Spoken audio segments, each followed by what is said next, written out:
Hello, everybody. Welcome back to Empire Soccer Report. Oh boy, Red Bull New York with a horrible, horrible match over the weekend. 6-1 Brutal. loss to Charlotte FC. We thought it couldn't get any worse than a 3-0 home loss to CF Montreal, but we thought wrong. There's a bunch of other things to be excited about, though, and the good news is they don't have to play again this coming weekend. It's a much needed rest. They've got multiple players off on international duty. They've got some players coming back from injury. We'll see if the elusive signing of Julian Bazan comes in this week before the transfer window for MLS ends. NWSL kicked off. Gotham FC have gotten 4 points through their first two matches, the reigning NWSL champions. But I'm most excited to see an old friend back on the show. It's Daniel Rebain. Dan, welcome back. How you doing, brother? I'm doing well. Just coming off a weekend of St. Patrick's Day parade in Pearl River, New York. Had a great time with a bunch of friends that I haven't seen in a couple months. So had them come by. Some drinks, some food, some good food. Good old parade. It was a good time, and we get a much needed break from Red Bull because oh man, that 6-1 loss was that might have we went from having one of the best games that I've seen in the first game against Orlando to one of the worst games I've ever seen from Red Bull. So we'll talk about it more, but it's been a very, turbulent start for Red Bull this year. Yes, and as you mentioned, Red Bull is going to be a little bit of a break in MLS calendar because of the international window coming up, the United States men's national team. We talked about briefly about the squad last week with Michael Batista. We're going to go into a little bit more depth. They face Belgium and Portugal this window. No Cristiano Ronaldo coming for the Portuguese. Let's take a quick look at the Red Bull squad players that are going to be on international duty before we get into the nitty gritty of that 6-1 result. Really, I'm just putting it away because I don't want to talk about it. Boy, it was ugly. Really, really ugly, but we got to get through it. First and foremost, from Red Bulls 2, technically on a first team contract, Roald Mitchell called into the Trinidad and Tobago national team. He's starting to become a bit of a regular with them. A Trinidad team that, formerly one of the heavier hitters amongst the non-US, Mexico, Canada, Costa Rica of the region. They've kind of hit a backslide going back to 2018. For Roald Mitchell at 23 years old to be a part of that national group going forward as a regular, I'd love to see him be part of that big turnaround for Trinidad and Tobago. Dennis Yengor, another guy who's spending most of his time currently with Red Bulls 2, the U22 initiative player called into the U21 Norwegian team yet again. He's been something of a regular for them. Speaking of national team regulars, Andy Rojas, another Red Bulls 2 player who spends now most of his time with Red Bulls 1 on a Red Bulls first team contract. Back into the Costa Rican team. Jaquil Marshall-Ruddy, we mentioned last week, into the Canadian national team. Injuries to Alfonso Davies have opened the door for him. I think Marshall-Ruddy perhaps played in his worst match of the season against Charlotte FC, kind of got undone by Wilfred Zaha a few times there, former teammates, of course, at Charlotte. I do think he's earned at least a look into Canada for the way he Oh, started the definitely. season. So happy to see him there despite what went down over the weekend. Aiden Stokes back into the U.S. Youth International Team, the U18s. And then, of course, younger player Julian Hall, Audrey Mametti focusing on their MLS ball right now. So they're going to stick around with the first team. Stokes, not quite there yet. So valuable for him to get some looks with the youth national team. Yeah, a lot of players getting some international looks here, Dan. Some we've come to expect, and then the real surprise being Marshall-Ruddy, but happy to see him get involved there. Yeah, it's good for those guys to kind of go out and kind of find their own reset by going out to national teams and not focusing on the club team. Go get that experience, especially Roald Mitchell. Love when he gets called up with Trinidad now. Just such a good guy. Hopefully, he gets some good experience in some of these friendlies upcoming for him. Yeah, and not the only player news that we have to talk about in Red Bull 2's. Did they end up winning in penalties or did they lose in penalties? No, they lost in They penalties, lost in and I penalties. want to bring up something real quick in that penalty. Uh, I think Mitchell had a save. The shot saved, his opening shot Right. saved, but Yes. the ball went in the net after the save, and then apparently they just said no, it doesn't count. So I don't know if there's a specific rule in MLS Next Pro, but goalkeeper made a save to his left, and the ball ended up spinning in on the other side, and the goalkeeper attempted to make a save again, and it still went in, and they're just like, no, it didn't, it doesn't count. So they ultimately went on to lose in penalties. But shout out to Paul Sokolov, scored in extra time to get him in that opportunity to get an extra point. But picking up a point late in that game against Philly was a big point for them. Yeah, and there were more misses in that shootout than there were Hmm. goals. An ugly shootout Oh, it was across the board. brutal. It was really Oh, it bad. was brutal. But this is why they do this, right? In a normal league, that would be a draw and it would end in a draw, but that's why they add the shootout, just to add more stakes. And yeah, it is a developmental league for a reason. But yes, like you said, 94th minute equalizer for Sokolov. Great to see him have a big moment like that. But more importantly, for the first team's purposes, Cameron Harper was a 77th minute substitute for Noen Benedetti, and it was great to see him just get a run for even if it was only 15 minutes and then a penalty shootout. Love seeing Cameron Harper back on the field, whether it's with the first team or the second team. He did not convert his penalty shootout attempt, but regardless, the fact that he's back out there in a competitive manner is such a great sight to see, especially when we think about the context of wingers for the Red Bulls first team. Yes, have seen some signs of encouraging football there, but across the board, kind of have fallen short in terms of just the impact offensively that they'd like to have. Adding another talented, quick player into the mix like Cameron Harper, who can also play as a fullback, like we know, um, that's just going to help the ranks of Cowell, Ruvalcaba, Sofo, those types of players. Harper belongs in that group, and it's so good to see him back in a competitive environment, Dan. Yeah, and if he can get back to pre-injury form where he was looking like Red Bull's best player last year, I mean, if he's playing like that, he's easily gonna win a spot over Cade Cowell, and I truly believe that Cade just has to show that he is more than a one-dimensional winger. And Cameron Harper at his best has showed that, he has that ability to take guys one-on-one, use pace, cut inside, cross the ball, and he has everything you want out of a winger. So it's going to be interesting to see how long it takes him to kind of get up to that 100% level. Of fitness, game fitness. It takes a bit of time, especially after a major knee injury. So it's going to be interesting to see how many games he kind of or how many minutes he gets with Red Bull 2 going forward these next couple of weeks, and then before he kind of rejoins the first team full time off the bench. Yeah, and this is one of my hotter takes from 2025. Um, it was a collective understanding that if Lewis Morgan and Cameron Harper were both healthy for the entirety of the 2025 season, the Red Bulls probably would have been a playoff team. Hmm. I argue that if they had just one of the two healthy for the entire season, they would have been a playoff team. If they had both of them, then you're talking a potential top four push. That's just the way I saw those two players being impactful for Red Bulls last year.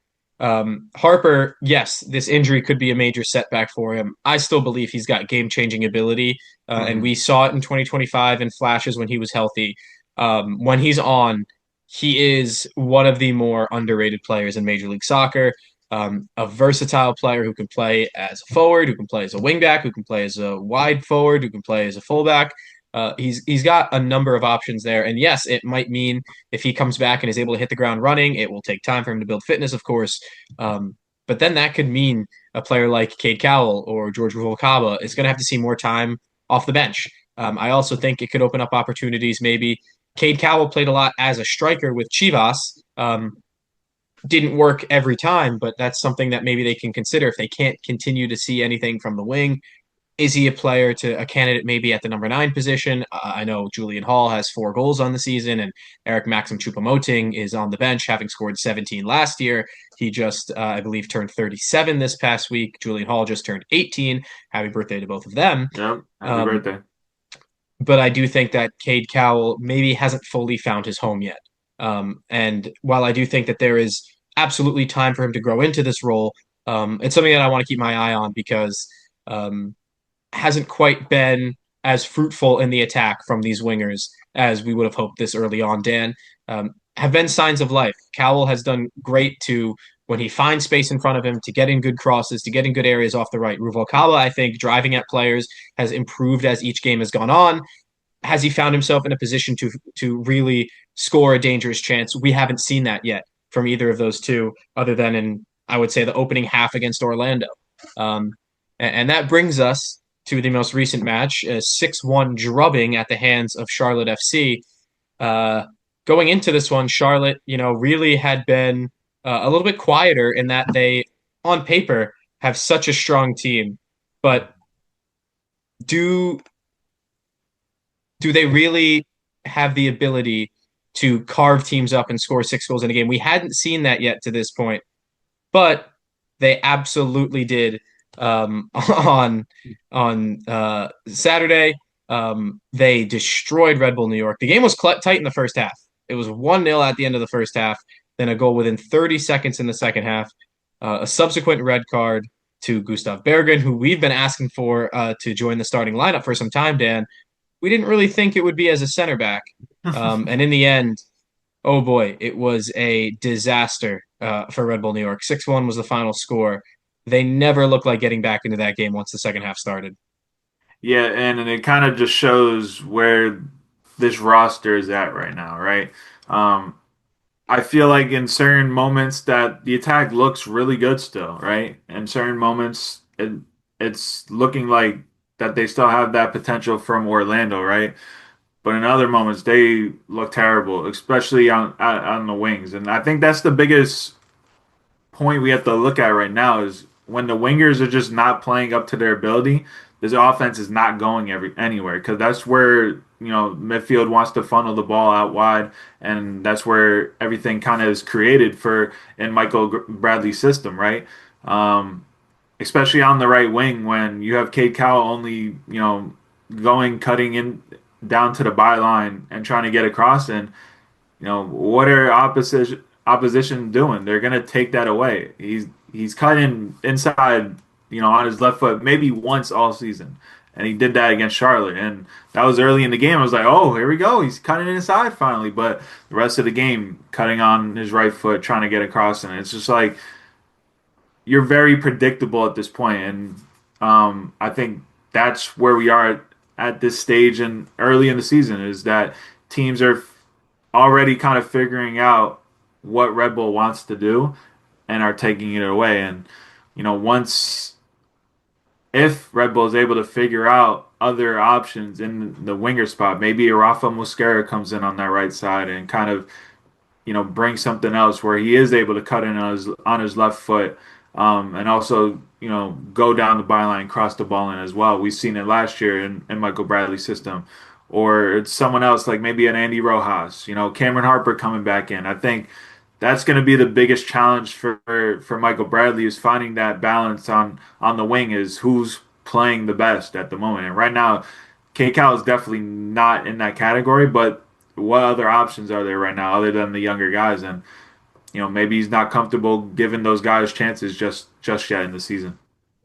If there's one thing that we've come to understand about Michael Bradley is he's a principled manager. Hmm. He has his ideas. He wants to implement them. And this is a, you could be the judge of whether it's a good thing or a bad thing. But he is set into his ways about how he envisions this team is going to operate. And it's good to have a system that is very clear to identify, very easy to understand, to know your role, to be able to jump in and pitch in to help create that playing philosophy and help it, find success. And I'm not going to say that they should absolutely abandon that playing philosophy if certain players are unavailable, but I think we've starting to see the wheels fall off the wagon when certain players simply are not. And the biggest area where they were not available going into the Charlotte game was center defense. They lost Justin Che after at the end of the Toronto match. He picked up a That's a hamstring brutal injury, loss. big Yeah. loss. And for a player that's dealt with injury throughout his young career, we saw just how good he is in the first few matches of the season. Has been New York's best defender, Hmm. and that's a huge loss for him to be unavailable. And of course, they already lost Dylan Nealis, who picked up an injury in training, who's working his way back to fitness. I expect him to be close, if not fully back, Yeah. following the international break. But that's it's meant three straight starts for Robert Volader. And against Charlotte, it was Gustav Berggren for 53 minutes until he got his marching orders. Um, and we've been asking Michael Bradley, how can Gustav Berggren, who the club paid a not insignificant amount of money for last summer, had been targeting for a good while to be a consistent fixture in central midfield. This was his first start, and it was as a center back, and we've seen opportunities for him potentially to get into the midfield. Um, but Michael Bradley didn't see him as one of those players, as one of the eights in front of the six. Instead, went for guys like Julian Hall. Now, when an opportunity opens up at the center back position, and he could have gone with Tim Parker, he instead goes with Berggren, and it did not pay off. On the first goal, it's Volader loses his marking on a set piece. They concede another set piece goal. They've not been great defending set pieces. We knew they weren't great defending set pieces in preseason. It's something that they've yet to fully address. Then to start the second half, they come out entirely flat in the first 30 seconds. It's a free 2v2 down the side. Diani puts in a cross that Omar Valencia absolutely whiffs on the clearance. And it's an easy tap in for Kerwin Vargas. Omar Valencia, I haven't seen it from him like we saw it at the beginning of last season. It's a shame to say because he showed so much promise early in 2025. Yes, it was clear defensively he was still raw, but his 5 assists in 10 games, kind of warranted a mistake in the back every time. In possession, he hasn't looked quite nearly as confident as he did last year, and that is a bit of a concern, especially when Matty Dos Santos didn't play as well as we saw in the first few matches of the season as he did against Charlotte. He had a struggle of the first half and rightfully came off at halftime. And like we said, Jaquil Marshall-Ruddy, his worst game in a Red Bull shirt, unfortunately, although he's been really good up until this point. Um, and then, that wasn't the only time that they conceded on a set piece. They gave away that foul. Pep Biel scores a wonder free kick. They concede again on the dribble to Wilfred Zaha, who just absolutely cooks Marshall-Ruddy. That makes it 4-0. Archie Goodwin scores to make it 5-0 on a cross where he sneaks in between Volader, Parker, and Julian Hall, who had to come all the way back to defend. Julian Hall gets a consolation goal, a tap in off of a second chance from a corner that Kalina, kind of bobbled. And then Archie Goodwin scores again in transition in the 93rd minute. Ugly, ugly, ugly. And especially that second half just got away from them. The first half, they weren't so bad. They gave up a bad goal off a set piece, but other than that, they were just about in that game. They arguably the better team. Donkor hit the crossbar. Donkor smacked the crossbar. He didn't just hit the crossbar. He thundered that into the woodwork. But they go to the breakdown 1-0, and the response was just dreadful in the second half, Dan. Dreadful. Yeah, and I think, coming into the season, we knew where this weakness of this team was, right? It was, center back. Like, they don't have natural center backs playing in their role right now, other than Voloder, who came in once Dylan Neal's came out, but he's looked brutal. I mean, he's supposed to be, excellent on the ball. He's supposed to be a better version of Alexander Hack, right? A younger version, has the pace, has the athletic ability to play in that spot. But he's been awful on the ball this year. I remember the last home game that we were at, like he had against Montreal, he had 3, switch balls that went out of bounds. To like he was trying to send it to the right back and it goes backwards out of bounds. It's like I don't know, man. So it's very frustrating to see this team in the back this year, especially when you start off the first couple of games where you're having Justin Che and Dylan Neal's play, basically out of position. Justin Che's, has more experience playing center back, but that's not why he was brought into Red Bull. He was supposed to play right back. So to have two, fullbacks playing center back was definitely concerning to come into the season. They proved people wrong with those first 2 wins, but that wasn't going to be a solution the rest of the season. So now you have Voloder coming in at left center back, and he's not up to his game at all. You have Gustav Berggren playing out of position, playing at center back, and like Julian Hall and Andy Rojas did when they played in midfield. Him playing in center back, he just looked out of position. He didn't know what he was really doing. especially in that second half where he's beat and he has to take his man down for a red card. So it's gonna be a long season if this is gonna be how the defense kind of settles in the middle, right? If you're running a Justin Che and Dylan Neal's the whole season, that's not a sign for success going forward. Especially even if they bring in uh, the guy that we're expecting to come in. He's only 20 years old. He doesn't have experience in Major League Soccer, so they have a lot of work to do, especially on that back line. Matty Dos Santos has played better than we all expected, even despite his showing in Charlotte. Still 17 years old, right? You look at Marshall Ruddy, he's been a better than advertised coming in this year, right back. You know, not a great game in Charlotte, but still getting called. He earned his call up to Canada, so it's gonna be. I think the wingbacks are there. You see them, right? Valencia has been very disappointing, and we see why Matty Dos Santos has kind of stolen that job from him, right? He has Mhm. more, technical ability in that midfield where Michael Bradley wants his, left back to kind of come into midfield and help the build up. So, um, it's going to be interesting to see how they figure out center back, but right now it is definitely concerning. And if you look at the schedule thus far, they've played in 5 matches, opened up with 2 wins, then a loss, then a draw, then another loss, and their 2 losses have been humbling to say the least. Hmm. Um, their opponents have increasingly, I don't even know how, it's crazy that this is the way it worked out, have been increasingly more difficult as they've gone. We've seen Orlando to start the season. They're terrible. They're Yeah. absolutely terrible. They are begging the summer to start so Antoine Griezmann can come in and rescue them. New England have not been great either. Nope. Montreal have been slightly better than the two of them. Toronto has been slightly better than Montreal. And then Charlotte's been even better than them. And then next, the Red Bulls are going to have FC Cincinnati next weekend. And then next, they're going to get Inter Miami. So it's all been a steady climb to the league's elite. The first look they got against one of the better teams in the East was Charlotte. Every other Messi might team, score 6 goals. I'm not gonna lie. On well, this back line, he's had 5 goal contributions against this team in one half before, a couple years ago, if you'll recall yeah.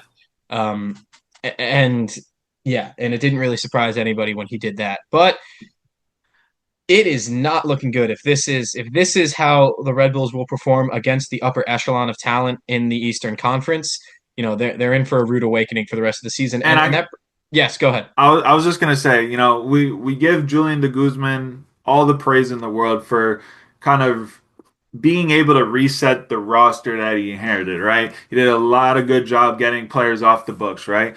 I just think the biggest criticism for him right now is about replacing those bodies, right? We saw some players brought in like a Kate Cow, George Ruvakava, some of these guys coming up from Red Bull too, but I feel like the quality in abundance just hasn't been there so far, right? I don't know how many guys have left the roster, but they definitely haven't brought in the same amount of players. So I think that's going to be his biggest criticism potentially heading into the summer is about, you know, bringing more guys in. And, you are limited to a certain amount of players on your roster. I get it in MLS, right? But, you still have Dennis Gengar on the roster. He's playing for Red Bull too. You still have Juan Mina, who's given some good minutes to start the year for the first team, more than I expected. I expected him to get 0 minutes, but he's still a guy that I don't really see a future for him on this roster. So it's about kind of finding more flexibility on the roster, getting some of these guys off the books that you still don't see for your near future going forward. And I think the summer, despite Red Bull never doing anything in the summer, like the past 5 years, they rarely do anything in the summer, right? It's always some depth pieces that they bring in on loan, or a small signing from a Scandinavian club. But I think that this summer they're gonna have to go. They're gonna have to have you know more signings coming in because right now this team is begging for two center backs. They're begging for depth in midfield. Like, even at wing, like there's a lot of wingers, but if Cade Cal is not doing it, they're gonna have to find a replacement for him because he's only on loan until the end of the season. So it is it Julian de Guzman, your job's not done. He's still got a lot of work to do. And there's a particular Egyptian right winger who I think is looking for a new club Hey come man, May. Jurgen Klopp, Jurgen Uh, Klopp, man. I'm just throwing that out there. I've heard San Diego FC is not going to happen. Chicago Fire are trying to make a push. Shout out Greg Berhalter. He tried to get Lewandowski, Neymar, and now Mo Salah. I just Um, want to say good luck, man. the last time an Egyptian team was in the metro area, they had a good showing out at MetLife Stadium. The crowd was banging. So if you bring Mo Salah to Red Bull, which again is probably very unlikely, right? Hmm. With the flexibility that this team has, but all I'm saying is if you bring in Mo Salah, he brings you instant credibility. He brings quality on the pitch. Still, he's still at his age, he's still a really good player. He's Um, world class. and not only that, I'm gonna tell you right now, Red Bull tickets would be something like you couldn't get a ticket if Mo Salah came to Red Bull. So um, We can take dream. those tarps off the 200 section because those are gonna be filled. They're gonna have standing tickets out. So personally, like that would be a marketing dream for Red Bull, not only off the pitch but on the pitch. You would instantly become a better team. So I don't know. We can dream, but if there was someone out there that Red Bull should go all out for, it's definitely Mo Salah. And you already have the connection with Jurgen Klopp. Not only that, you have the New York, New Jersey area where he could come live with his family. So I think it would be a no-brainer to go after him. It's just about can they get him on the roster with, you know, the flexibility of the cap. It's going to be interesting, but he'd be someone I'd go all out for. I'd give him a blank check. That's the excuse I didn't want to hear, and I'm glad you brought it up because Inter Miami and other clubs have found a way to bring Exactly. in I players. I've said that. Yeah. Yeah, if you can find a loan move for a player, it doesn't even have to be Mohamed Salah, whoever it is, because they don't have a DP spot. But if there is a player who require DP money, exercise a loan option and work around it. We've seen other teams do it. That's not an excuse I would want to hear out of the mouth of a Red Bulls executive. Yeah.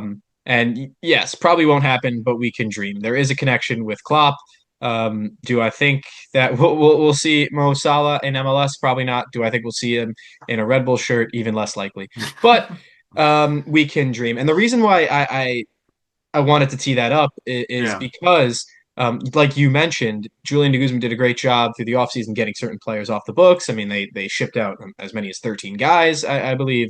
Um, the difference is, though, did they fill the team? And we had said for a while it didn't look like they were going to, that they were short, especially in midfield and at the center back positions. And I think it's kind of looked that way through the first 5 matches of the season.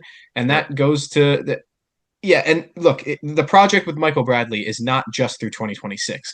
If the Mm. team finishes dead last in 2026, scores only 5 goals throughout the season, and continues to concede, I expect Michael Bradley to be back in 2027. It is a long Yeah. term project. They're not going to let Michael Bradley fail. They're not going to abandon him. And part of not letting the manager fail is you get him the pieces he needs to fulfill his ideas. And right now, doesn't exactly have that. Yes, you want to play the kids, you want to build to something. Dos Santos, I believe, earned the left back position. Julian Hall is rightfully the starting center forward, and Adrien Mehmeti has looked like the best of the three in holding midfield. Hmm.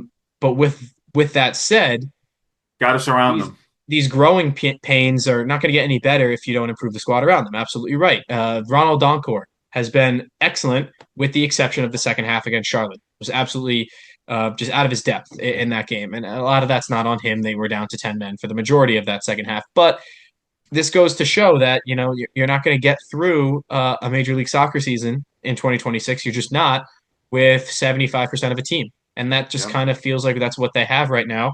And I think some criticism could be levied as well to the goalkeeper Ethan Horvath in that game against Charlotte. I thought the Pep Biel free kick from close range. I thought Charlotte did well with the wall. I thought the Red Bulls set up the wall defensively really, really poorly. But Horvath got beaten on his own near post Yeah, on the that ground. free kick, That's unacceptable. that free kick, I need a save from you. And that's two free kicks now where he's conceded from close range that have come in on the ground where he's been beaten and beaten pretty easily. And again, he has kept Red Bulls in certain games to this point. He was Apple TV's man of the match against Orlando City and New England in their two wins. He was big against Toronto and he made some good saves as well, even against Charlotte. But that's being a goalkeeper is making the saves even when they're difficult. And we talked about his opportunities to maybe sneak back into the national team because the U.S. goalkeeper pool is not great. If Not it now. continues to go like this, he's not getting in there. He would need a lot of injuries and improved performance to make that happen. Which is I don't take pleasure in saying this because I'm such a big Ethan Horvath fan and I've wanted him to get back into the national team picture for a long time, even before he came back to the States and signed with this club. I mean, I just said a lot of things there. Yeah, I think they absolutely need to find another central midfielder. Absolutely need to get if Julian Bazan does not come in before the transfer window ends, I think that is a huge disservice. And again, he's only plays with the Colombian U20s, comes from Deportivo Pereira. I don't expect him to slide in and look as good as Manu Dua does in San Diego or be as impactful as Andres Reyes was a couple seasons ago for Red Bulls. But to have another player who is used to accepting responsibility in the center defense would help a lot. Even Yeah. just to have that in training and have another figure like that. But I digress. Now they get a weekend off before they go to FC Cincinnati. There are some games where you lose and you have to look back and you learn a lot from them. And then there are some games you lose and you absolutely put it out of your mind for the rest of your life. You don't think about it. For me, I'd like to think that Charlotte is the latter here. I thought that you could looked at the Montreal loss and taken a lot of things away, like, okay, here are our weaknesses, here was where we need to work. The Charlotte Yep. game, I don't know, man. I felt like when they conceded the fourth, fifth, and sixth goals, they weren't even in it. They just No. felt like they were just ready for the game to be over. And Yeah. when you're down 3-0 at 10 men, it can look like that. Um, but in the words of the major motion picture, remember the Titans, attitude reflects leadership. And I'm not so sure that the attitude at the end of that match against Charlotte was the best reflection of this team's leadership, Dan. Yeah. You hit it on, you know, nail on the head right there. Just gotta, you gotta find your own and like that type of a game, right? We saw it get out of hand, right? But at a certain point in the game, you gotta find what you're playing for and play for your own pride and respect. You can't let that type of a game get out of hand like that. 3-1, a 3-1 loss, right? That's all fine, but 6-1, that's just embarrassing all the way around. From Michael Bradley to the last man on the roster, it was just embarrassing all the way around. And they got to dig deep, find it in themselves to pull themselves out of this hole. And because they are the players right now. The other there's only one guy that we're seeing that's probably going to come into to the roster. So this is the team until we get to July. It's on them to find a better level in these type of games because not every game you're gonna have your A game, but it's about finding how good your B game is, how good your C game is, right? You can't just say, oh, I'm not on my game today, so I'm not gonna be mentally in it, right? So it's going to be interesting to see how these type of players, this type of roster responds to a loss like this, especially with a rookie head coach, even with it being Michael Bradley and the pedigree he has. So um, it's about that first game they come back. How can they respond, especially against a good Cincinnati team? Yeah, and with that said, the inability to play when you're not at your best, that it's a mark of a good team to be able to find different ways to be successful. Um, we haven't really seen them even try to look for a B game or a C game, right? Like the most we've seen them change is, moving players into different areas on the field, whether that be playing Bergman as a center back or Julian Hall and Andy Rojas as a central midfielder, or switching the sides of the wingers in the second half against Montreal, which didn't end up working really. So we've kind of seen the pragmatism of or really more it's being not so pragmatic and sticking to the philosophy that they want to play as opposed to trying to adapt to different scenarios. So again, we'll keep our eye on what that looks like moving forward. And speaking of leadership, Captain Emil Forsberg has played 450 of 450 available minutes this season at age 34. We Yeah. talked all of 2025 how it wasn't sustainable for him and Choupo-Moting to play as much as they did. Choupo-Moting's kind of been relegated to a position coming off the bench, whereas Forsberg has played even more minutes than he did a year ago to this point. A lot of question marks, a lot of things that raise a little bit of a red flag here so far. And most concerningly, 5 goals scored, 11 conceded through their first 5 matches. 4 goals have come from Julian Hall. That's been, I would say, statistically the biggest bright spot. And then Audrey Mehmeti, getting the platform to play that he deserves has also been very welcome. But since February, March has not been kind to the Red Bulls. A good start, and they've slowed down, limping into this latest international break. Another thing that we should mention that was a highlight before we talk about this coming up international break, Dan, was at halftime. The Yes. U.S. soccer method of releasing big news at halftime of a game so they can distract from something. Yeah. Um, Legends Row is going to have its second inductee in Bradley Wright Phillips, fully deserved from the king of MLS.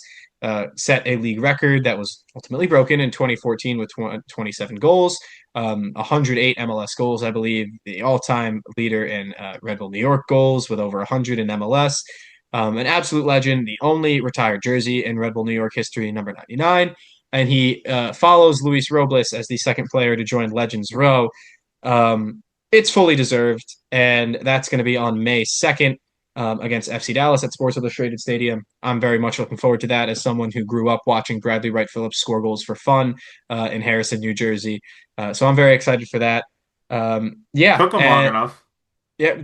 took them long enough. And I was wondering maybe they weren't gonna give Wright Phillips Legends Row because they already honored him with the retired jersey, and I had gotten to thinking who would be the other players to go into Legends Row.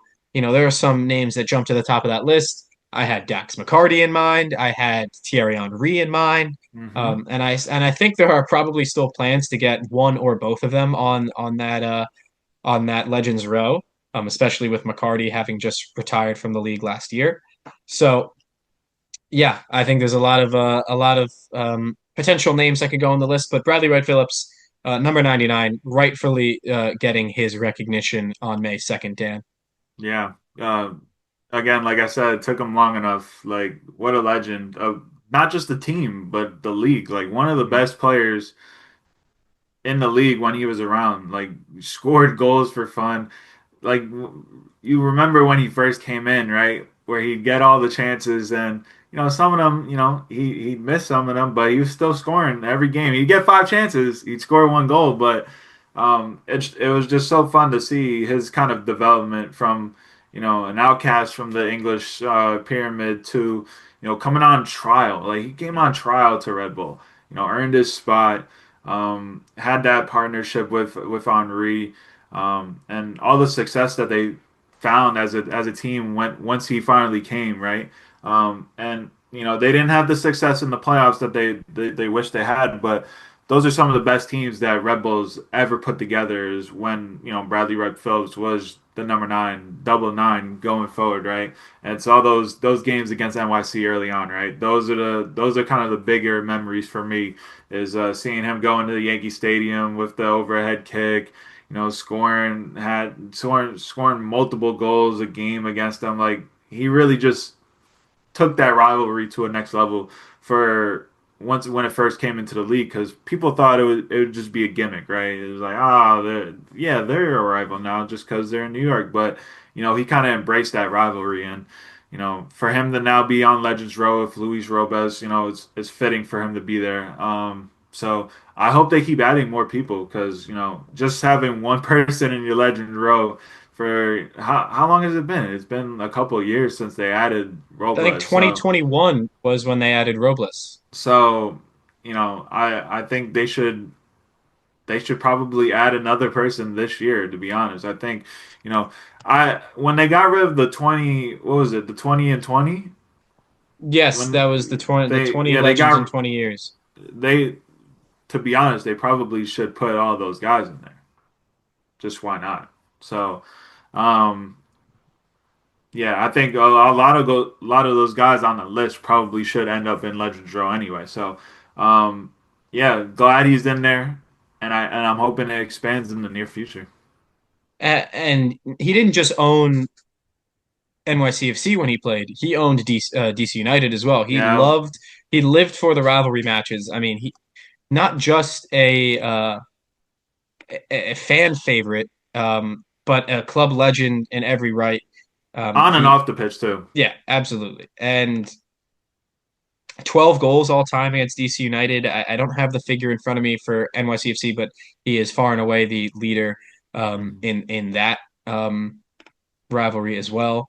So yeah, an absolute legend of the league of Red Bull New York. He absolutely deserves this praise, and I can't wait for that induction ceremony on May the 2nd. I have a feeling an old friend from MSG Networks, um, named Steve Cangelosi, will likely be commentating that game to be the master of ceremonies during that induction ceremony, like he was when Wright Phillips' jersey was retired at the end of the 2018 season, and like when Luis Robles went into Legends Row in either 2021 or 2022. I'm foggy on the year there, but I believe it was 2021.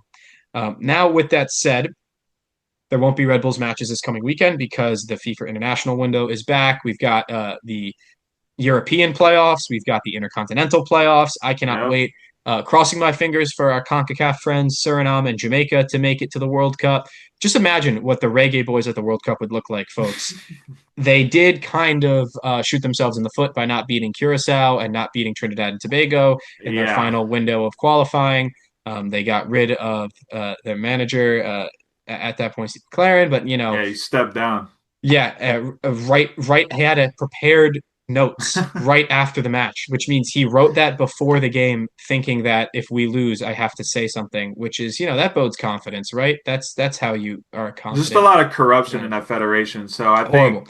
And I he was just like, I can't do this anymore. So yeah, yeah. I would love to see Jamaica at the World Cup. Would love to. If Suriname too. Imagine if they Yeah, made the World Suriname. Cup, the Yeah, it amount would be of great.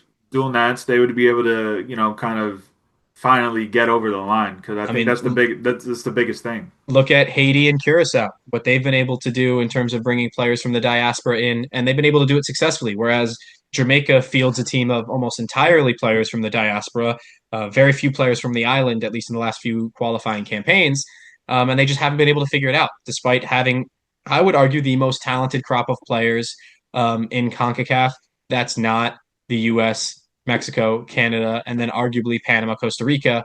I would put Jamaica right in that category with those two other Oh, teams. easily. So, and there's a bunch of other high-profile players that they could still yet bring in, but Hmm. we'll see what happens there. Uh, Again, if they can do it just for Kamar Lawrence to have something to cheer on, that would be enough for me. That man deserves the world. Taxi, if you're out there We watching, love you, Taxi. miss you, man. Miss you so much. And congrats to his former USL League One side, Westchester SC, for taking down the New York Renegades, one of the top amateur teams in the country, in round one of the U.S. Open Cup. That was a match that we previewed with Michael Batista, lower league aficionado, last week. Let's talk about the national team. I keep getting sidetracked. Okay, we have the 27-man squad in front of us. The one change from when we talked about it last week is Roman Celentano withdrew from the roster due to injury, was replaced by Patrick Schulte, one Ohio-based MLS starting goalkeeper for another. Uh, I see those two on a pretty similar level playing field thus far. One thing that's a big theme here, Dan, is when we got to this point of the World Cup cycle, we anticipated that we would feel a lot more clarity about what the squad is going to look like. I Yeah. think there's only maybe 4, 5, 6 players who are not in this squad that potentially have an outside chance to get into the 26-man squad for the World Cup this summer. Now, looking at the team, the goalkeepers have Matt Turner, Matt Freese, Patrick Schulte, and Chris Brady. If you asked me, World Cup starts tomorrow. I think Freese starts in goal. Turner and Brady are the second choice. You got Turner, who started at a World Cup before. Brady, a maybe front runner to be the goalkeeper of the future at just 22 years old. He just turned 22 earlier this month. Shout out St. Joe's with Matt Turner. Yes, shout out St. Joe's, New Jersey legend, former Jersey Express in the PDL, Matt Turner. There you Used to go. play against Red Bulls U23 in that league and in the Open Cup. As for the defense, another old name that Red Bulls fans might remember, Tim Ream, Jedi Robinson, Miles Robinson, Chris Richards, Mark McKenzie, NYCFC Academy product Joe Scally, Max Arston, Alex Freeman, and Austin Trusty. Obviously, the big omission here is one Noah Kai Banks. People have been talking all about him. Landon Donovan, Alexi Lawless. We've heard tons of opinions on whether or not the U.S. should consider him moving forward, or whether or not they should let the 19-year-old kid take time on a decision that is going to affect his life dramatically. I would argue the latter. Maybe give this kid some time to figure out what he wants to do with the national team because, he will continue to still be a young, upcoming defender in the Bundesliga once the summer is over. So I wouldn't want to rush him there. Do I think he'll I be in the German national team a lot in the future? Probably not. But should he explore that option if he thinks it's possible? Who am I to tell him no? You know what I I mean? will say that back line is the biggest question mark of this team, right? You have your solidified guy of Chris Richards, but those other two spots are big question marks, right? Yeah, sure, you have Tim Ream in there, but Tim Ream just doesn't. He really seems to have hit that spot where he is really falling off. Especially 1v1 defending. I mean, you can just I can run around him now apparently. So it like he's still great on the ball, but like with the team needing to have cover for him, I think could slightly kind of hold this team back, right? I don't know about you, but when you have a guy, on your back line where he's a liability, I think that's a big problem. So, and then you look at the other side, it's nobody's taking that spot either. There's talk about Tanner Tessman getting a look at center back, which is very interesting because obviously he is an athletic freak in midfield, but to drop him in the center back where he's never played before. And I know his club team was looking at potentially giving him a look there as well. But I don't know, man. I think that's the biggest question mark is who's gonna fill those two spots and not just fill them, but like elevate this team when they filled them, right? And they could get creative and do something like that. We've seen them use right fullbacks in that right side of defense as well. It's most likely we're going to see Richards in the center of that back three, Ream off the left. That's kind of what Pochettino has preferred. Ream, yes, bit of a liability, especially with his pace. A smarter defender than most, better on the ball than I think any American defender I've seen with the national team, at least in my No, no lifetime. question. He's the And best on the ball. Like, and he'll make up for a couple of instances where he probably would be outrun just by being a little bit more clever defensively than some of his other contemporaries in this position. But I don't think he screams confidence as a starting center back going into this World Cup at age 38.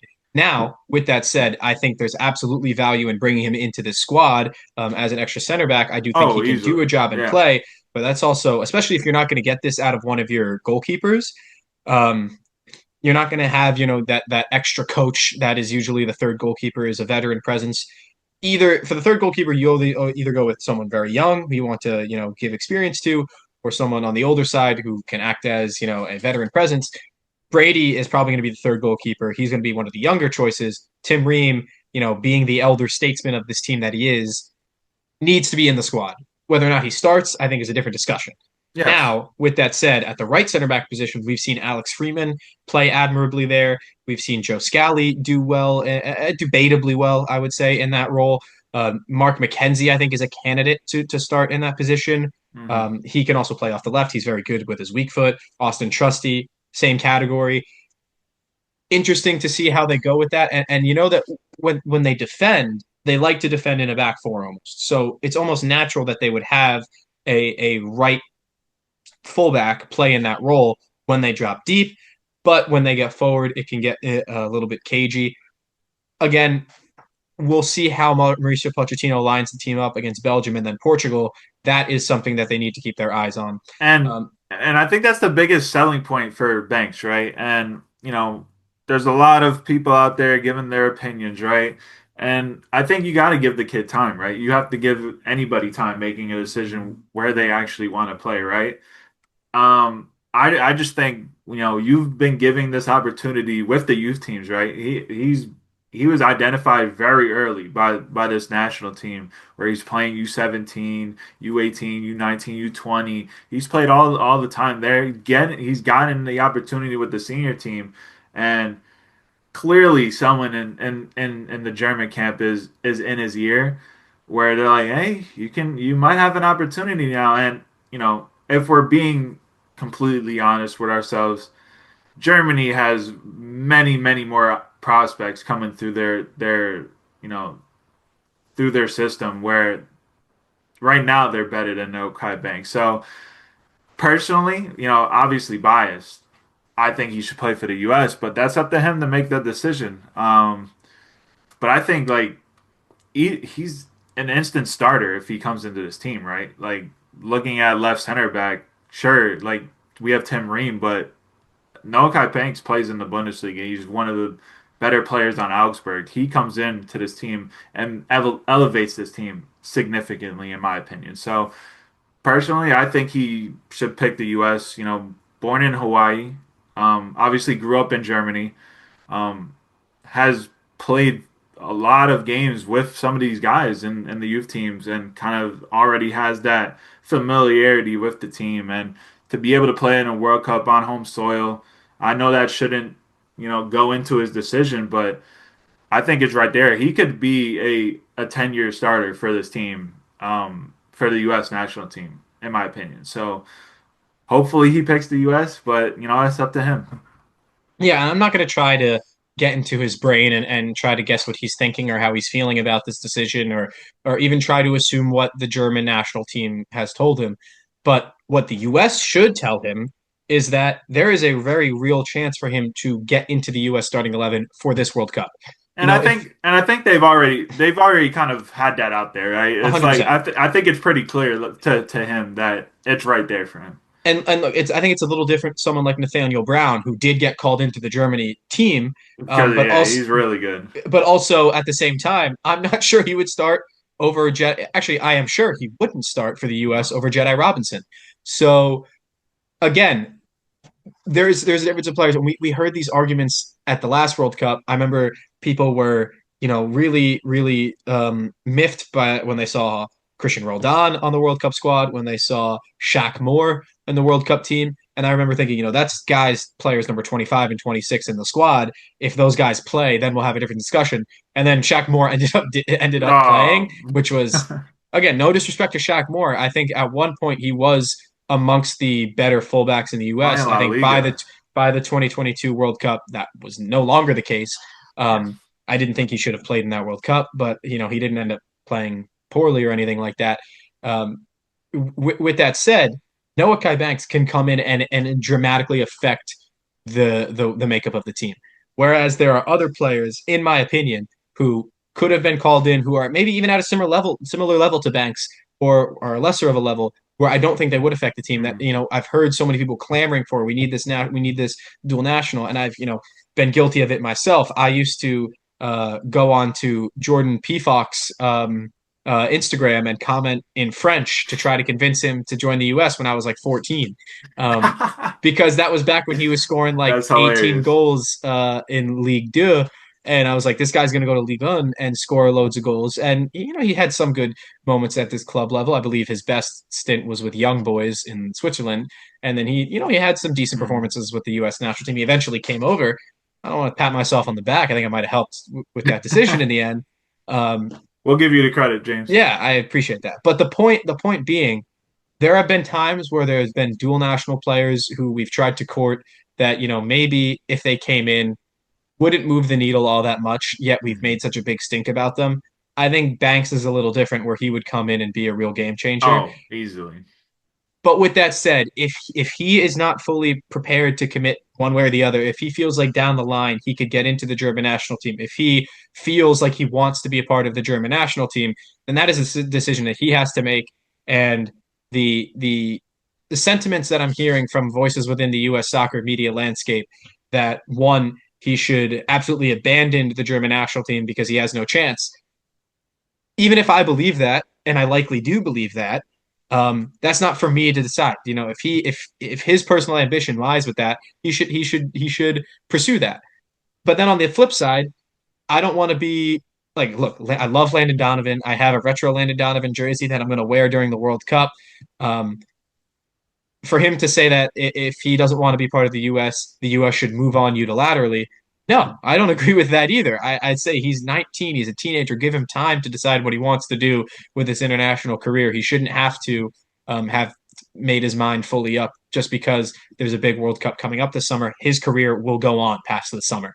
So I just wanted to get all that out before we I'll move. say Yes, yes, go, go, go. if he does end up picking Germany, then you can move on, right? Like Right. I'm not gonna be like, yeah, I'm rooting for Noah Kai Banks because he's American and plays for Germany, but that he still has time to pick.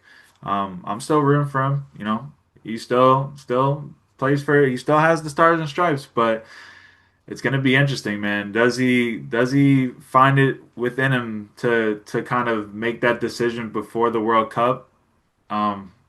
Me personally, if I was in that shoes, I definitely would have made a decision already. Just because, like, I don't know, I feel like I would have succumbed to some of the pressure around me, where I was like, oh, home World Cup, oh, starting job. I definitely would have folded very early in the process. But shout out to him for sticking to his guns and not taking the easy route per se, right? Because the Absolutely. easier route is to go to the U.S. and take the starting job in a World Cup. But if he is really set on trying to make that Germany team, and he's fighting that battle in his mind, is it worth it to him? Shout out to him for making that decision. Because again, like me, I definitely would have made that decision already, and succumb to all the pressure around me, all the noise, right? So. I think that is a big thing nowadays. Is there is a lot of pressure on these kids to make the decision so 100%. early in their lives. So, um, hopefully he makes it sooner rather than later. But if he wants to make it after the World Cup, that's on him. And he'll have that opportunity. This is Hmm. not a player who's going away anytime soon. And I'm excited to see what the future holds for Noah Kai Banks, whether it's at the World Cup this summer or further down the line or in a Germany shirt. I am interested to see what his future holds. Now, to get to the midfield, I think there's some interesting things to talk about here. Hmm. Weston McKennie is back in the team. Christian Roldan, Gio Reyna is back in the team. Malik Tillman, Johnny Cardoso is back. Aiden Morris is back. Tanner Tessman and Sebastian Berhalter. The biggest player missing, of course, Tyler Adams, injured for the time being. He will be back and healthy, and if he's at the World Cup, he will play every second or close to it because he is the most undroppable player in I this U.S. think national team, not named Christian Pulisic. Yes, I think we have to talk about Weston McKennie being the most underrated player on the roster in a U.S. jersey because arguably the most underrated player in U.S. soccer history, if you ask me. he continues every year to be on the out looking in at Juve with new coaches coming in every single year. Oh, everybody calls him fat, and sometimes what, he could be fat a little bit. It is what it is. It happens in the summer, right? Solidarity with my chubby brother, my man. Especially in Italy, when the food is good, you go back home to Texas, It's a lot the of food is carbs. even better. Like it's hard, I will say. Sometimes it is hard, but he continues every year to, you know, go against that adversity and become an excellent player. And he's one of Juve's best players this year. So for him to have this form coming into the World Cup is huge for this team. Um, we talked about Adams. If Adams is next to him, that is going to be a fantastic duo in that midfield for this team. But Well, that's I think the interesting name is Gio Reyna on this list. Uh, well. I think Personally, McKennie is intriguing to me as well because like you said, he's been so good for Juventus, and a big reason for that is his versatility. He's played every position on the pitch except goalkeeper this season, and he Yep. has, and he and even Did that at Schalke as well. yeah, he did that at Schalke as well, where he played as a second striker, he played as a center back, played in central midfield, played as a fullback, played as a wide midfielder. We've seen him everywhere on the pitch. Um, I'm not sure if he's going to be even considered under Pochettino as one of the eights or one of the double pivot players. Um, we saw him in previous camps used kind of successfully as one of the half space players, if you want to call them inside forwards, you want to call them wingers, you want to call them one of the two attacking midfielders. That's kind of been McKennie's home within this national team. And, there are two positions for him to play in there. Um, Now that kind of leaves a player like Malik Tillman off the bench looking in, and because Pulisic is going to be the other player in that role, and we'll get to the forwards. If you wanted to stick all your best 11 players on the pitch, McKennie would likely have to be one of those double pivot central midfielders, but I'm not sure Pochettino sees him there. So we'll keep our eye on that. Mhm. Christian Roldan could be a player that plays in that role. Johnny Cardoso could be a player that plays in that role. Aiden Morris could play in that role. Sebastian Berhalter could play in that role. I think we will definitely see Tessman start as one of those double pivot players, unless he, like you mentioned, Dan, gets a run at center back, and then I have no idea who they're going to play in midfield. But to have a player like Johnny Cardoso, who is regularly getting into the Atletico Madrid team and doing well, not be an out and out starter, I think speaks to the depth that the U.S. has in this position. Sebastian Berhalter, I think, continues to prove people a little bit wrong. Do I think he's the most talented player in this group? Definitely not. But do I think he's played well enough, both in a national team shirt and at the club level within Major League Soccer, to justify his selection in this camp? I do. I don't know if that means he'll be on the World Cup team, but he also is a pretty good dead ball specialist, which is unique within this crop of U.S. players as well. And then you said the interesting one that's on everybody's mind is, of course, Gio Reyna. Same situation as it's always been at his club, right? Just a few minutes off the bench here and there. Whether it's a fitness thing, whether it's an attitude thing, whether it's not getting fitting in with the group or gelling with the manager, he just can't seem to be anything more than a squad player Mhm. at his clubs. But I still think he might be the most talented player the U.S. has ever produced to come out of an MLS academy, Ceiling to level, come yeah. to come out of North America. Because we've had talented players that were really cultivated abroad. Reyna, came through the New York area with NYCFC's academy. I don't think we have any other players who can do the things he does. Even Christian He, Pulisic sometimes. he's just nowhere near that level right now, though, and Right, that's very unfortunate. right, but any given Sunday, right? When the game is on and he's on the pitch, he has the ability to do something magical. He did really well for the U.S. in their previous window back in November. Do I think he has definitely earned his place at the World Cup? I don't know, but I don't think the U.S. team across the board is talented enough where they can say, you know, putting Reyna's attitude, injuries, fitness, ability to gel with coaches aside, because we don't really know any of that. We're not in the room. Putting all that aside, I don't think they can afford to leave a player this talented off the World Cup team. I don't think they can. I don't think the U.S. is good enough at this sport where they can say, yes, Gio Reyna is not playing at his club, therefore it justifies an exclusion. I think he's too good to leave off, and I'd love to see him get a good run of minutes against either Portugal or Belgium this window. You know, there's an interesting thing where I keep thinking he's a guy that definitely needs to come to MLS after the World Cup. I think he needs to take a big step back and kind of, find his game again, just be healthy, right? And I think, you know, being in those pressure built, training camps, those squads out in Europe, I think right now is probably affecting him way more than it's helping him at this point, especially with all the injuries and just him trying to get back to full fitness, right? And I'm not saying he's got to go to a specific team, but when you look at the two New York teams, I mean, there are fits there for him if they're able to figure that out, right? Especially NYC, moving into their new new digs in 2027. Red Bull with, three open DP spots potentially after the season. It's going to be interesting. I definitely would, take a shot on him in 2027 if you're a Red Bull fan. Especially with Forsberg coming off the books. That's a clear one for one replacement right in Michael Bradley's midfield. So, but looking into this World Cup, I think he just needs. I think his problem is just staying healthy, staying fully fit, right? And for whatever reason, his body is just not there 100%, and it's unfortunate because we go prior to 2022. He's probably our best player at that point heading into that World Cup. You're thinking Gio Reyna is gonna take us to you know a round of 16, a quarterfinal maybe, right? Um, and since then, it's just been, injury after injury after injury, and it's brutal, right? When you see a talent of his level kind of fall from grace, and it's unfortunate, but can he find that form, that fitness, 3 months left heading into that World Cup for the U.S. to say they're hoping so. Look, if I'm an MLS team executive, um, any team should be any and every team should be trying to figure out how they get Gio Reyna into their squad because he would absolutely tear up Major League Soccer.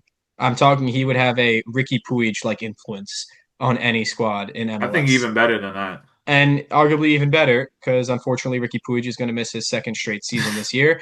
Yeah. And not that Gio Reyna's, a player who's, avoided injury, but he's only 23 and I think is still has one of the highest ceilings of any U.S. player ever. And can you imagine what it would be like if he reunited with Greg Berhalter in the Chicago Fire? Can you imagine? That would be crazy. Make No. it happen, Triple He G. doesn't want he doesn't want to do that. No, I don't think he does. Aiden Morris is another player that I'm interested in seeing get another opportunity. I think he's a bubble player. I think Johnny Cardoso, in the same vein, is a bubble player. Bearhalter, I think, just because he's been in the national team so regularly, going back to the Gold Cup last year, I think, he's probably his and Christian Roldan's spots are probably more solidified than most U.S. fans would like. But I do think that, those are the two guys who've got spots for grabs if guys like Morris and Cardoso are going to sneak their way in. Malik Tillman, bit of a slow start, in his new club with Leverkusen. I still think he's a candidate to start as one of those half space players, whether it be McKinney or Pulisic. Let's get to the forwards. Christian Pulisic, Tim Weah, Ricardo Pepi, Folarin Balogun, Patrick Aguimang, and Brendan Aronson. No Haji Wright. He's injured. I think a big exclusion for me, in my opinion, is, of course, Alejandro Zendejas. Diego Luna is not here. Josh Sargent, of course, is not here. A couple midfielders that we didn't mention. Yunus Musa is not there. Jack McGlynn is not there. And then in defense, Serginho Dest is injured. Just wanted to circle back. And, Yeah. the best chance that a Red Bulls Academy product that's not named Tyler Adams will have a chance to get into the team is John Tolkien. I think he only gets in if one of Max Arfston or Jedi Robinson goes down with an injury. But as for Yeah. the forwards that are here, Pulisic, the main man, he's going to play every second that he's available at this World Cup and in this window, I think. Brendan Aronson has been excellent for Leeds in the Premier League this season. I'm so happy to see him back in the national team fold. And I think because he's been so good, that has limited the opportunity for a player like Zendejas or Luna to really sneak back into the team full time. Weah is listed here as a forward. I think he'll probably be used more as a right wing back. Yep. Hmm. Pepe, for me, is the second choice striker after Balogun. Oh, we have to talk about Ballard. Hottest If player on the team. hottest player on the team, not named Weston McKennie. If not for Haji Wright's injury, I would say Pepe's the third striker, Wright is the second. And then another player who's balling out is Patrick Aguimang, who has scored double-digit goals since joining Derby County in the championship. And, do I think he's one of the three best strikers the U.S. has to offer? Probably not. Um, but I think he offers something that no other striker does with just his frame and his strength and his abilities and just the player that he is. He's so unique in that regard that I think, and we know that Pochettino likes having his likeness as an option. I think Patrick Agyemang is, more likely to make the World Cup team than most people think.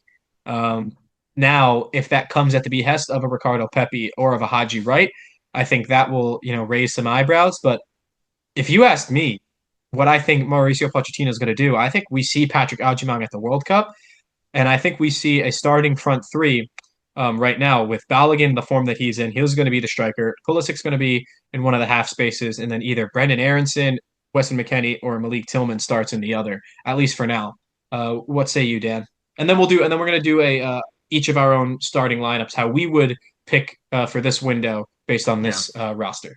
I think personally the three strikers going to the World Cup are going to be Balogun, Pepe, and Haji Wright. I think one of those guys would have to go down to for Ajiman to kind of get into that roster.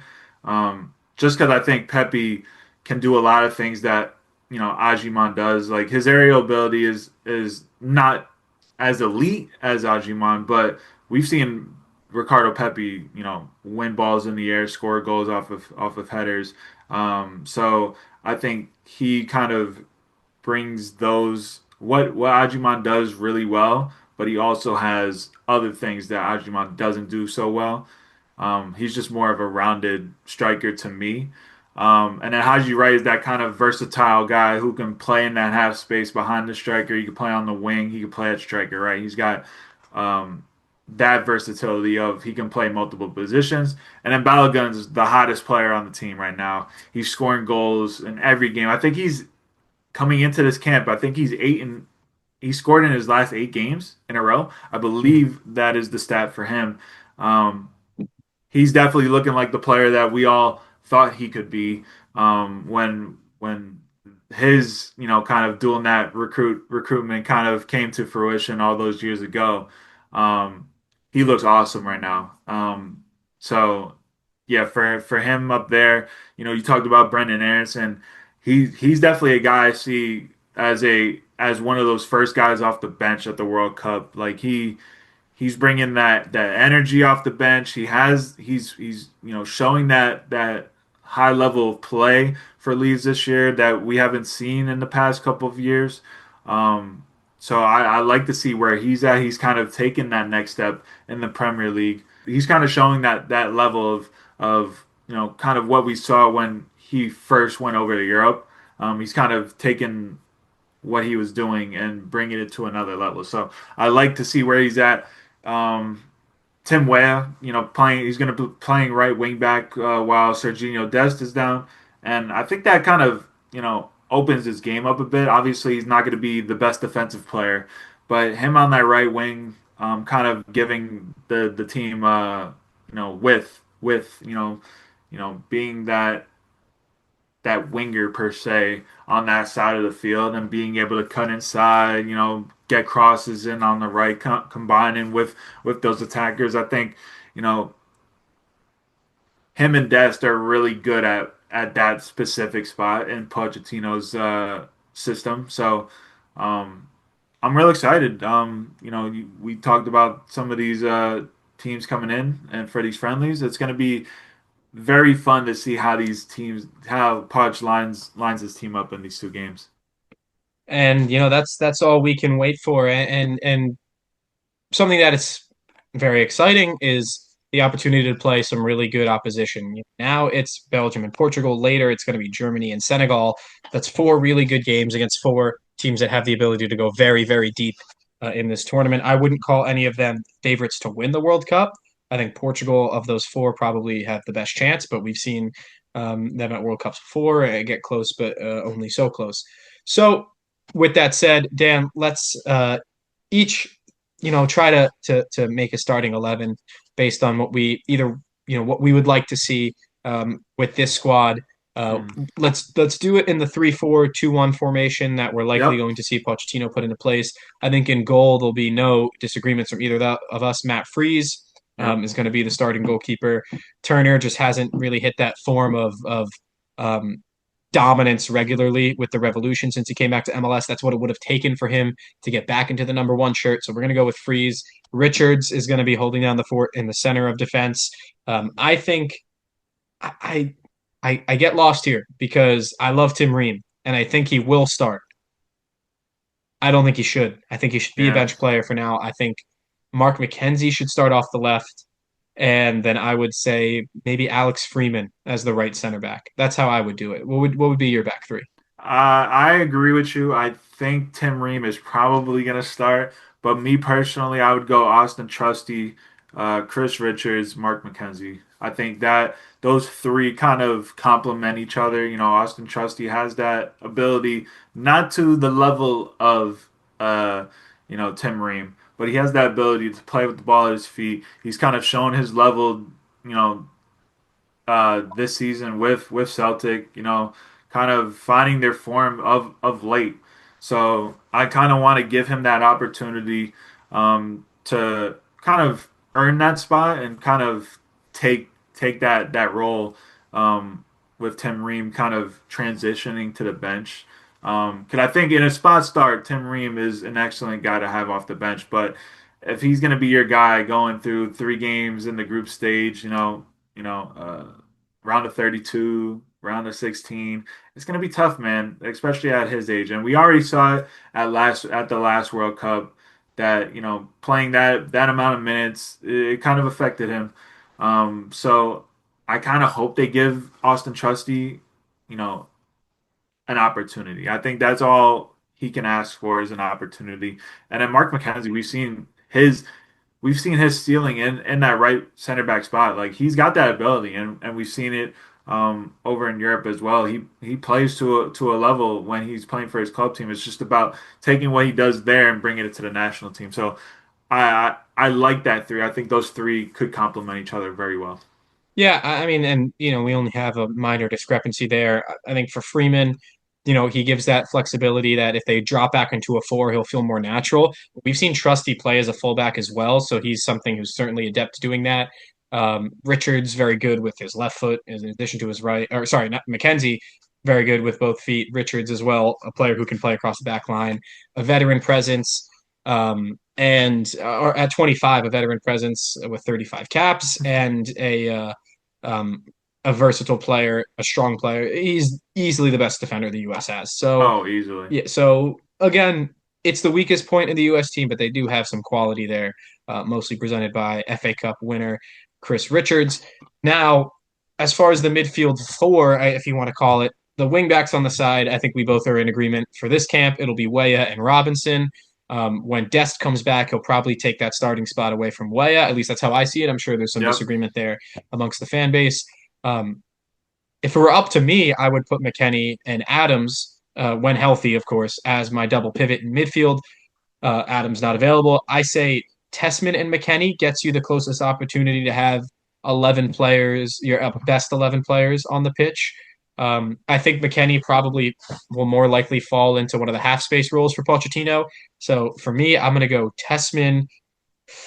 Whew, and this is where it gets tough because I think he'll start Sebastian Berhalter. I really do. But I would like to see Tessman and Morris or Tessman and Cardoso. And again, I would also like to see Tessman and McKennie. But I'm trying to be a little bit more realistic of what the expectation is here. I'll say Tessman and Morris to start as the double pivot. Yeah, I kind of want to give these two guys a test, like send them out there against the big wolves, and I would go Johnny Cardoso and Tanner Tessman as that kind of two in midfield. I would want to see how they kind of react and respond against some of this competition at the highest level. Obviously, it's still friendly, but when you're playing, a Belgium or a Portugal, like they bring that quality every single game, even when they're kind of making that trip across the Atlantic. And with the World Cup 3 months away, it's very clear what the goal is for each of these players. The pressure is, for me, in my opinion, the pressure to for a player like Johnny Cardoso and Aiden Morris, who knows you have to play well to have a spot in the World Cup roster. To me, this match has more pressure on it than a Gold Cup final.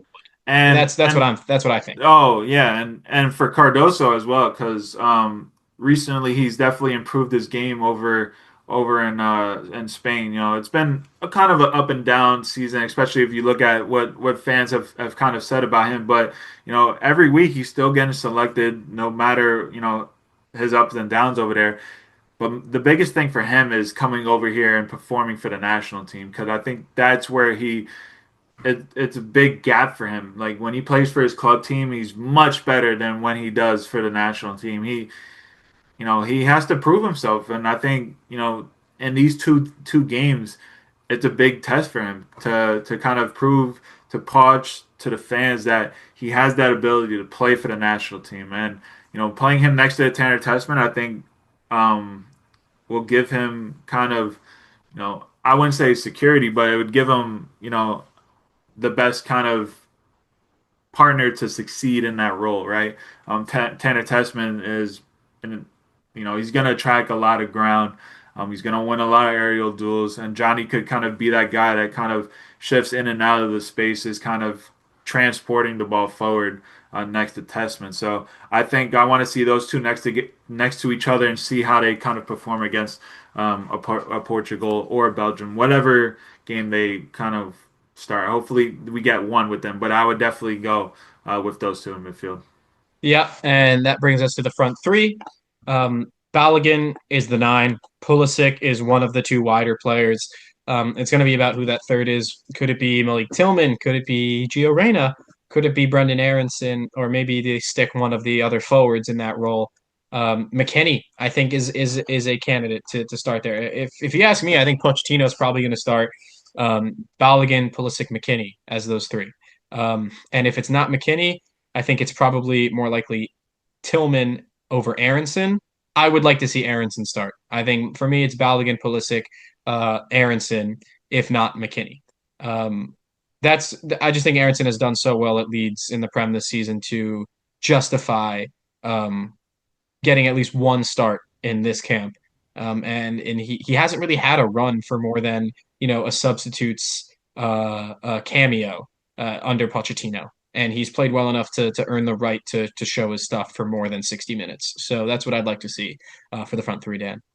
Yeah, I think this is a camp where people want Pulisic to probably play both games, but I would only play him in one game, just because he's obviously dealt with some injuries this year as well. Kind of don't want to overwork him. I think the next camp is the one where you kind of say, all right, we need you to play both games. So for this first game, obviously, still go with Pulisic behind Balogun, and I would agree with you. I'd go with McKennie. I think McKennie's kind of earned it, especially you brought up a good point where that's kind of the position that Poch sees him, especially when you think about when Tyler Adams comes back. I think you're gonna have a Johnny Cardoso or a Tanner Tessman kind of fight for that second spot next to him, and it kind of gives the team more flexibility, right? Where um, McKennie can go into the box and kind of create with the other two. He has that area ability to win headers in the box, and he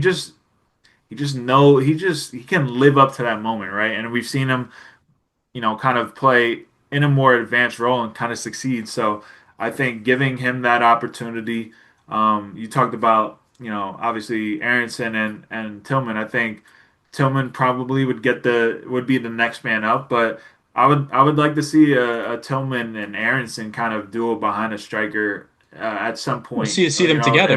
If that's off the bench, some point this camp, just to kind of give different guys different looks with each other. Yeah, I think all totally reasonable. I think obviously we agreed more than we disagreed, and if we disagreed, it was minor stuff there. I'm excited for this window. I think it is.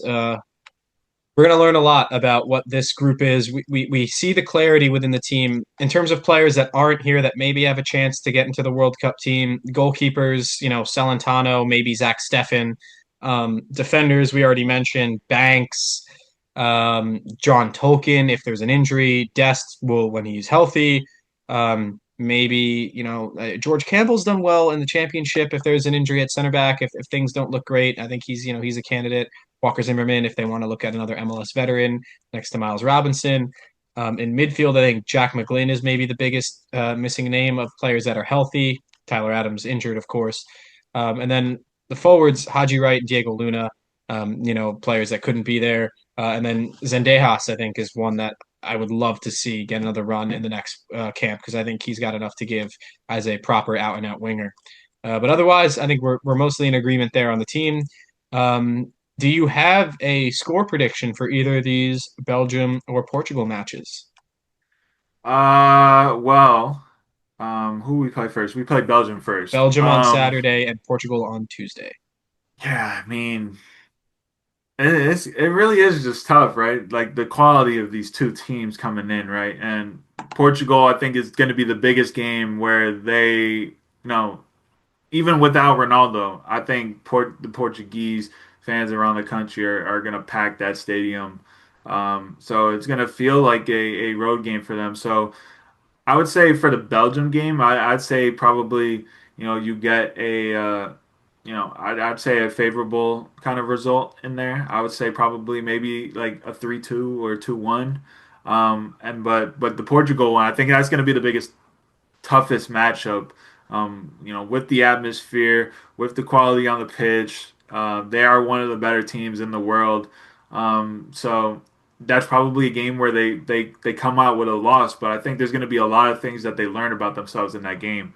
So despite a loss on the record book, I think they're gonna, learn, more positives about themselves from a game like that than they would have, taken from, a game against maybe like a Suriname or a Jamaica. So when they Hmm. win in a dominant fashion. So I like that they kind of were able to get these 4 games leading into the World Cup with such really good quality teams. Different teams as well. Like, Portugal, you got Senegal, Germany, Belgium. Like those are, 4 really good teams, but different in specific ways. So it's gonna be fun to win those leading into this World Cup. Yeah, and I totally agree. I think they're more likely to get a result against Belgium, but it's not about the results. It's about what they can see from this group here and what they can learn. And if Time they to can, play. yeah, and So if they like can if hang they're with, playing, yeah, if they're playing really good and not scoring, like obviously you're gonna eventually get goals if you're combining well and creating chances. So yeah, you know, at the very least, they learn what their weaknesses are when they play top teams in at this yes. level. So I'm in agreement with you there. And you know what? Just for the fun of it, before we say goodbye, as part of our outro, let's take a look at each of the brackets of the playoffs for the Interconfederation playoffs and for the European playoffs. So this is pathway one for the Interconfederation playoffs. The winner of Jamaica and New Caledonia plays Mhm. DR Congo. Jamaica should get by New Caledonia. They You would should hope. get by New Caledonia with very little issue. DR Congo are the favorite to go through. I think DR Congo will beat Jamaica in match two. And then I think Suriname and Bolivia is a closer game than it might seem. I would love for Suriname to win and go through to the final match against Iraq, but I do think Bolivia will beat Suriname, and then ultimately Iraq will beat Bolivia. So I have DR Congo and Iraq going through. Yeah, I mean, I'm trying to just look up the kind of brackets, but yeah, I think Suriname, Bolivia, it's gonna be an interesting game. I would say Suriname gets through there. Jamaica, I think Jamaica actually gets through DR Congo, right? And I'd love it. I know DR Congo is a really good team, but I just think with everything on the line, I think Jamaica is gonna be able to pull it off, right? And these are all neutral site games, right? I don't think they're All in going. Mexico. Yeah, so not a big travel for the Jamaican national team. Obviously, a bunch of their players are going to come over from, crossing the Atlantic, but they've played in Mexico. They know the atmosphere of elevation and all that. So I think Jamaica could get through. Um, and did you want to go to the European? Let's go to Europe. Path A, Wales and Bosnia, then Italy and Northern Ireland. That game is going to be played in Wales, and the Italy game is going to be played in Bergamo. So I think each of the home teams win there, but the final will be in Cardiff if Wales wins. So if Yeah. you get a final of Wales Italy in Wales, with the way the Yeah, Italian national team's been going, do I they think miss Wales their get. No, third straight World Cup? I think so. I think so. I think Wales gets through, I'm gonna especially say if I'm it's gonna at say home. Italy Like just cause. I think if it's in Cardiff, like you said, like, I think that's the biggest thing is that you know at home. It's gonna be tough on the road. Italy has struggled, like for how good of a team they have on paper. They just always struggle, especially in these big moments. Other than outside of the Euros and the post kind of COVID championships that they won back to back. I mean, for whatever reason, these big moments that they need a win, they just can't get it right. So, Wales at home, I think they would get a win. I think the one reason I'm confident that Italy could do it this time, as opposed to they can't in the past, is the element of surprise is not gonna hit them anymore, right? Like when they lost to Sweden in 2018, everyone was like shocked, and then when it happened to North Macedonia in 2022, everyone was like, "Well, surely they can't do it again." Now everybody's on edge. I Like, mean, I wow, think people would be shocked again if they don't get through. Like, I think I I that would be a I big thing. I Like, think yes, there's no yes, way. they should be the favorites on paper to go through, but I don't think anybody would be super surprised as they were in the last two times. Plus, I think the vibes are up with the World Baseball Classic performance. So, as stupid as that is, I know, but I'm gonna go with Italy. I just also to my mom's side of the family. If going I Italy. didn't know the national team for the soccer had a bunch of guys from Jersey on the team. Yeah, Vinny Pasquantino is playing up top, so they'll be good. And they got Greg Weissert coming in relief. Um, Path B, Ukraine versus Sweden. That's going to be in a neutral location. So I um, believe that is in it's in Valencia. Valencia, Spain. Yeah. So Ukraine obviously can't host with what's going on in their country. I would love to see Ukraine qualify for the World Cup, but I'm going to pick Sweden in this game because, this is their chance to get their act together after a horrible qualifying campaign. They're only in this path because of how they did in the Nations League. And then Poland plays Albania in Warsaw. Yep. Robert Lewandowski is still kicking it. I think Poland's going to beat Albania. And then It would the be in final Sweden. would It'd be be in in Sweden. Sweden if Sweden gets through. The So, reverse of last time. right. And Sweden Poland is a great game on paper, and it would be, I believe, on grass as well. So I'm going to go with Poland actually, because while I think Sweden have enough to win one game, even at home, I think Poland will probably. Look, there's only so much they can undo. Sweden looked horrible in qualifying, whereas Poland, I think, punched above their weight a little bit. I think they'll have more momentum. Yeah, and under the new coach, they've looked really well, really good, especially at home. So like that's my biggest thing is that they would have to go on the road to Sweden and kind of get this result. But they've gone on the road in the Netherlands and gotten a draw against them this qualifying window. So as a Polish American myself, I want to say that Poland would go into Sweden and get a win, but. I don't know, man. Sometimes on the road in these big spots, Poland kind of does fall flat sometimes.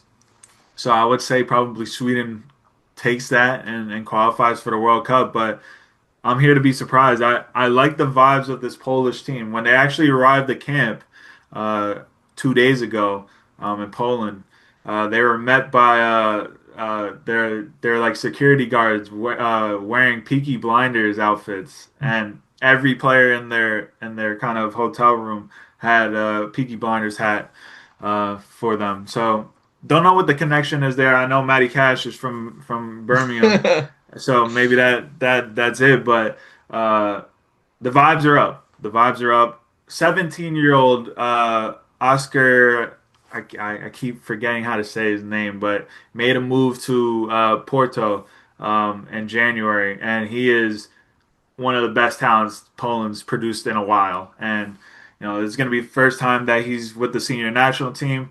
Don't believe he'll start any of the games, but just to have him in there, Poland's next crop of guys, they're starting to kind of find these specific guys in positions as well, in different positions. So it's very it's very cool to see that we're starting to find that next generation because for a while, Robert Lewandowski has kind of been by himself and they haven't been able to produce behind him, right? So now that he is kind of finally aging out, that you're finding these kind of young talents to kind of finally bring in. It's good to see, especially for the future of the Polish national team. And I just I'm want to say, just want to touch on a Red Bull Julian thing. Hall. I just want to say, Poland is struggling to produce strikers right now. I know Julian is very committed to the U.S. team. I want to put that out there. But I could see a world where Poland kind of gets in his ear, man, and tries to get him to, come into a squad post World Cup. Especially if he's, scoring at the rate he is right now, right, for the rest of the year. I could see it. I'm not saying it's gonna happen. I think he's very committed to the U.S. team, but there's a world where Poland kind of shows him that path to, the senior team. I don't know, man. Just wanted to put that out there. I thought It's about that. possible. I was looking through and I was like, man, we don't really have that Hey, many strikers kind of coming through. And then you his see Julian Hall right there. I'm like, whoa, hold on now. his jersey does say Zashevsky. You know, Yeah. that's And they Polish know who name. he is, and that's the biggest thing. Mhm. They've already tried to go after Gaga Slonina a couple of years ago. Obviously came up short, but we'll have to see. Yeah, and Sweden, I think, are easily within the 48 best teams in the world. So they're the favorites on paper there. But like it, That final will be really good. that would be a I great just think match. Sweden being the home team kind of would have that extra advantage to them. Yeah, and that's totally reasonable. Path C: Slovakia versus Kosovo, and Turkey versus Romania. Uh, those matches in Bratislava and Istanbul, respectively. Yep. Slovakia have had a very good way about them. Kosovo are a decent team in their own right. They have some good Yep. players through that roster, but I do think Slovakia being at home, Bratislava, I mean that's a beautiful stadium in a big city. Yep. I think Slovakia have been doing very well. I think they'll go to the final. I think Turkey will have too much for Romania. I think Turkey again, like people have been talking about a potential Turkey come up renaissance in football for a few years now, and I think if they don't make this World Cup, that would be a major blow. And of course, the winner of this path goes to the U.S.'s group in the World Cup. So this one is particularly of interest to folks like you or me, Dan. And I think Slovakia Turkey will be the final. The winner of Slovakia Kosovo hosts the final, and I think that is major Oh yeah. implications here. A match in Turkey and a match in Slovakia, a match in Kosovo to be hosted in there. I mean, come on. Like these are some of the toughest environments in world football to play in. Yep. So let's not lose sight of what the home advantage would mean in this path specifically. I think the U.S. would want Turkey the least because they got dismantled by Turkey in Connecticut ahead of the Yeah. Gold Cup in 2025. I think the U.S. showed some good things in that game, but ultimately did not have the quality to match up to Turkey. At least it wasn't a full strength U.S. squad, but we can talk about that another time. I think Slovakia has what it takes to take Turkey out, but I think Turkey's quality will be too much, and I think Turkey will go through. I'll take Slovakia in a scrappy, muddy type game in Slovakia where the atmosphere pushes the home team to a 1-0 extra time victory I love um, it. to get Slovakia in. All right, so then Path D, let's finish it out and we'll get out of here. I think this is the most fun one. You have Czechia versus Ireland. That's Oh, going to what a be in game. Prague. What And a then in game. Copenhagen, you have Denmark against North Macedonia. I think Denmark, the clear favorites in this path. I think they'll take care of North Macedonia. We've seen North Macedonia play spoiler in these environments before, Italy mentioned. Um, but Prague or Dublin host the final. Czechia, on paper, a more talented team than Ireland. But Ireland's vibes are insane. And can you imagine Super what vibes. Irish support would look like at a World Cup in the US? Oof. Yeah. There would be that would be insane. And you were just at I believe the third largest St. Patrick's Day parade celebration in the country, second largest in the New York area in Pearl Yeah. River.